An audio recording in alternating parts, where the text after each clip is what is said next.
Hello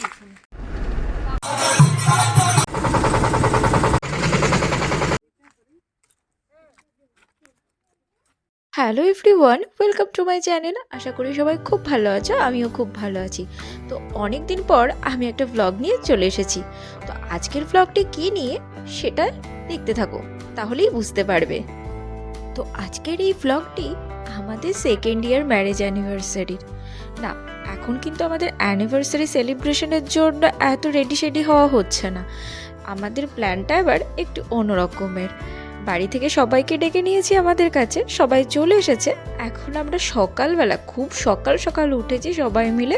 তো সকালবেলা ready হয়ে নিয়েছি, কারণ আমরা থাকি বাঁকুড়াতে। তো সেখানে ফ্যামিলি সবাইকে ডেকে নিয়েছি, সবাই মিলে একটু দিনের বেলা ঘোরাঘুরি হবে, তারপর রাত্রেবেলা যা সেলিব্রেশন হওয়ার হবে। তো দেখতে থাকো আমরা কোথায় কোথায় ঘুরতে যাচ্ছি। তো এখন ওই সকাল 10টা মতো বাজে। তো আমরা এখন বেরিয়ে পড়েছি আমাদের গন্তব্যের উদ্দেশ্যে।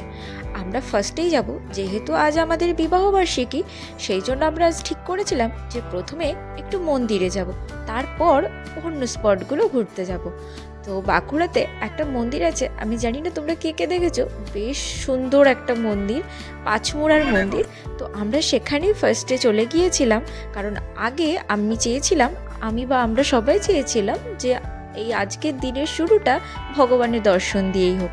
আর এই দেখো, যাওয়ার পথে আমরা দ্বারকেশ্বর নদী দেখতে পেলাম। এখন আমরা এই শালবনের জঙ্গলের মধ্যে দিয়ে আমরা আমাদের গন্তব্যের দিকে এগিয়ে যাচ্ছি। আর এই বাঁকুড়ার শালবন মানেই তো বিখ্যাত জঙ্গল, তাই না? তবে কিন্তু বেশ ভয়ও আছে। দেখেছো কতটা শুনশান এলাকা, এতটা রাস্তা আমরা যাচ্ছি, প্রায় এর মধ্যে দিয়ে আমরা আধ ঘন্টা মতো গিয়েছি, কিন্তু একটা লোক বা জনবসতি কিন্তু কিছুই দেখতে পাইনি। তো এখন আমরা চলে এসেছি এই মন্দিরে, যে মন্দিরের কথা তোমাদের সাথে বলছিলাম। তো এখন এই মন্দিরের মধ্যে চলো ঢোকা যাক। আর অনেক প্ল্যান করে আজকে আমরা এইভাবে অ্যানিভার্সারিটা সেলিব্রেট করছি। এইভাবে অনেকেই করে, আবার অনেকেই করে না। তো আমরা ভাবলাম যে প্রত্যেক বছর তো অন্যভাবে সেলিব্রেট করাই যাবে, কিন্তু এই বছর না হয় একটু অন্যরকমভাবে সেলিব্রেট করা যাক। তো আমরা এখন মন্দিরের মধ্যে চলে এসেছি, যেহেতু আমাদের একটু দেরি হয়ে গিয়েছিল, সেই জন্য এখানে ভোগ দেওয়া হয়। সেই ভোগের যে টিকিট সেটা আমরা পাইনি। তো চলো এমনি ঠাকুর দর্শন করে আমরা চলে যাব। আর এখানে ভগবানের মূর্তি এবং ভগবানের সমস্ত সখীদের এখানে একটা কি সুন্দর সিনারি তৈরি করে রাখা রয়েছে না? আমরা এই মন্দিরে এর আগেও এসেছি, কিন্তু তখন এই মন্দিরটা পুরো কমপ্লিট হয়েছিল না। যাই হোক, এবার এসে মন্দিরটাকে পুরোপুরিভাবে দেখতে পেলাম। আর রাতের বেলায় এই মন্দিরটাকে আরও মায়াবী দেখায়। কেন জানো? এই মন্দিরের না প্রত্যেকটা ওয়ালে মানে সিলিংয়ে এত সুন্দর সুন্দর লাইট লাগানো রয়েছে, যেগুলো জ্বললে পারে আরও মায়াবী দেখায়। আর এখানে রয়েছে ভগবানের মূর্তি, যেটা দেখে যেন চোখ জুড়িয়ে যাচ্ছে। মন্দিরের প্রত্যেকটা দেয়ালে অসাধারণ সূক্ষ্ম সূক্ষ্ম কাজ। সত্যি মন্দিরটা এত সুন্দর করে বানানো হয়েছে না, এই জন্য এত দলে দলে মানুষ আসে। এখন আমরা সবাই মন্দির থেকে বেরিয়ে পড়েছি। এইবার এখানে এসে সবাই একটু করে আখের রস খেয়ে নিয়েছে, কারণ সকালবেলা যখন সবাই বেরিয়েছে, যেহেতু রেডি হওয়ার জন্য সবারই তাড়াহুড়ো ছিল, অনেকগুলো মানুষ একসাথে রেডি হওয়া, সেই জন্য তেমন কিছু টিফিন করা হয়নি, সবাই চা খেয়েই বেরিয়েছিল। তাই এখানে এসে এক গ্লাস করে আখের রস খেয়ে পেটটাকে একটু ঠান্ডা করে নিয়ে তারপর আবার আমাদের নেক্সট ডেস্টিনেশনের উদ্দেশ্যে আমরা রওনা হলাম। তো সেখানে গিয়ে তারপর যা খাওয়া দাওয়া হবে। তো এই দেখো, গাড়ির মধ্যে সবাই ওখান থেকে আলুর পাঁপড় কিনে এনেছিল, তো গাড়ির মধ্যে সেটা নিয়েই ভাগাভাগি চলছিল। এখন আমরা যাচ্ছি মুকুটমণিপুর। যেহেতু ওই আমরা যে ফার্স্টে মন্দিরটাতে গিয়েছিলাম, সেটার এটা এক রাস্তাতে খানিকটা পরে আরেকটু যেতে হয় অন্য রাস্তায়, তাই আবার সেই শালের জঙ্গল দিয়ে আমাদের রিটার্ন করতে হলো। আর তারপরে একটু পপকর্ন খেয়ে নিলাম। তারপরে এখানে মুকুটমণিপুর পৌঁছে একটা হোটেলে চলে এসেছিলাম। যেহেতু সিজনটা প্রায় শেষ, তাই বেশিরভাগ হোটেলই বন্ধ ছিল, কোনো রকমে 2-3টে হোটেল খোলা ছিল আমাদের ভাগ্যক্রমে। তো সেখানে এসে আমরা আমাদের লাঞ্চটা সেরে নিলাম। তারপর আমরা যাব ড্যামের কাছে, সেখানে গিয়ে তারপর তোমাদেরকে দেখাবো যে আমরা কি করলাম। যেহেতু এটা ফেব্রুয়ারি মাস, তাই সিজনটা প্রায় শেষ হয়ে গেছে, তাই চারিদিকে একটু ফাঁকা ফাঁকাই। কারণ ডিসেম্বর জানুয়ারিতে সিজনটা বেশ ভালো, কারণ ওই টাইমে সবাই পিকনিকের জন্য আসে আর ওই টাইমে প্রচণ্ড পরিমাণে ভিড় হয়। এর আগে যখন আমরা এসেছিলাম ডিসেম্বরে প্রচণ্ড ভিড় ছিল, সেই আন্দাজে আজকে যে কি আমাদের হলো অনেকটাই কম। আজকে আমাদের অ্যানিভার্সারি, সেকেন্ড ইয়ার অ্যানিভার্সারি। মানে যে যার স্বাধীনতায় কথা বলুক, এটা ঠিকই আছে। ক্যামেরা দিকে ঘুরে বলেছে। আর সত্যি এই মানুষটা না সত্যিই পারে বটে, একে নিয়ে তো আমার আলাদা করে কিছু বলারই নেই। এমনভাবে মানে জিনিসটা আমার সাথে করলো না, আমি সত্যি সিরিয়াসলি ভয় পেয়ে গিয়েছিলাম। মানে ওইভাবে আচমকা কেউ ধাক্কা মারলে স্বাভাবিক সে ভয় পেয়ে যাবে। তো আমি সেটা এখন ওই কথাটাই মানে ওই ঘটনাটাই আমি আমার দিদির সাথে ডিসকাস করছি যে জানিস তো দিদি এই করেছে আমার সাথে।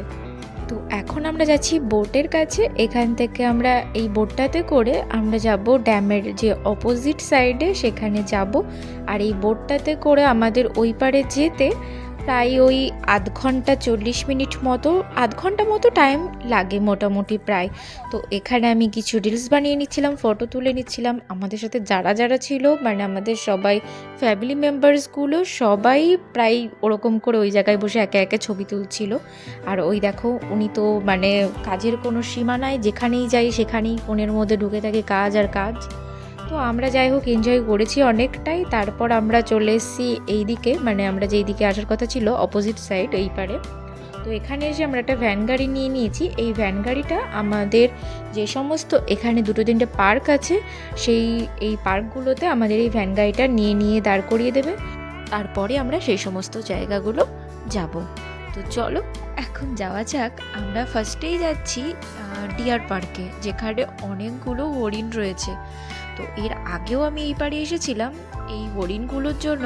এখানে না এখানকার যে লোকাল মানুষজন রয়েছে এই হরিণদের জন্য শসা, তারপরে কি একটা পাতা যেন বিক্রি করছিল এই হরিণদের খাওয়ানোর জন্য।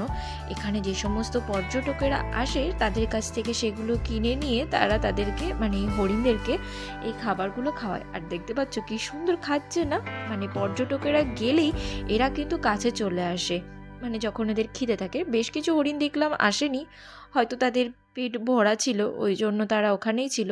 সবাই একে একে একটু একটু করে খাইয়েছে, বেশ ভালোই লাগছিল দেখতে। আর হরিণগুলোকে কি কিউট লাগছিল না দেখতে। তো যাই হোক এখান থেকে আমাদের খুব তাড়াতাড়ি বেরিয়ে যেতে হবে, কারণ আমরা যে নৌকাটা করে এসেছি সেই নৌকাটা আমাদের টাইম বেঁধে দিয়েছিল যে আপনারা ওখানে গিয়ে এতক্ষণ থাকতে পারবেন। তো আমাদের সেই টাইমের মধ্যেই 2টো পার্ক ঘুরতে হতো, সেই জন্য এখান থেকে তাড়াতাড়ি বেরিয়ে অন্য একটা পার্কে আমরা এখন চলে এসেছি। তো এই পার্কটার নাম হচ্ছে, যতদূর সম্ভব আমার মনে পড়ছে, সোনার বাংলা পার্ক টাইপের কিছু ছিল। এখানে তেমন কিছু নেই, এখানে ওই অল্প কিছু ফুলের গাছ লাগানো রয়েছে আর 2টো ময়ূর আর কয়েকটা পাখি এরকম কিছু রয়েছে। তো এর আগের বার যখন আমরা এসেছিলাম তো তখন আমরা এই পার্কটাতে ঢুকিনি। আর এখানে আমি কি করছিলাম জানো, আমার বোন এখানে রিলস বানাচ্ছিল আর আমি ওকে রিলস করতে দেবো না বলে তার মধ্যে গিয়ে খালি ডিস্টার্ব করছিলাম। যাই হোক ও অনেক কষ্টে রিলস বানিয়েছে আমার উৎপাত থেকে বেঁচে বেঁচে। আর এখানে দেখো, এখানে না কি একটা ফুল যেন দেখছিলাম, আমার ঠিক মনে পড়ছে না, 5টা জবা না 5টা গোলাপ কি ঠিক মনে পড়ছে না। এই যে দেখো আবার ওকে আমি ডিস্টার্ব করছিলাম। তো যাই হোক ওর জন্য আমি বকাও খেয়েছি। আর এখানে আমি কিছু রিলস বানাচ্ছিলাম, সবাই বানাচ্ছিল, সেই জন্য আমারও মনে হলো যে আমিও এখানে কিছু বানিয়ে নিই। তো তারপর আমরা এখান থেকে বেরিয়ে যাব। আর হ্যাঁ এখানেই তোমাদের আমি দেখাবো, ওই দেখো 2টো ময়ূরের কথা বলছিলাম না, এ দেখো এখানে রয়েছে। তারপর আমরা বেরিয়ে এসেছি, মাঝে একটা শিব মন্দির দেখেছি যেটা পাহাড়ের ওপরে খানিকটা উঠতে হয়। আর তারপর এখন প্রায় সন্ধ্যা লেগে লেগে চলে এসছে, যেহেতু আমাদের সন্ধ্যাবেলা একটা সেলিব্রেশন রয়েছে, কিছু একটা প্ল্যান রয়েছে। তো সবাই এখান থেকে কিছু কেনাকাটি করে নিয়ে আমরা এখন বেরিয়ে যাব, নইলে দেরি হয়ে যাবে, রাতের সেলিব্রেশনটাও তো করতে হবে। তো আমরা কিভাবে রাত্রে আমাদের সেকেন্ড ইয়ার ম্যারেজ অ্যানিভার্সারিটাকে সেলিব্রেট করলাম, তো যারা যারা দেখতে চাও তারা কিন্তু অবশ্যই আমার চ্যানেলটিকে সাবস্ক্রাইব করে রেখো, ভুলো না কিন্তু, নইলে কিন্তু খুব বড় মিস হয়ে যাবে।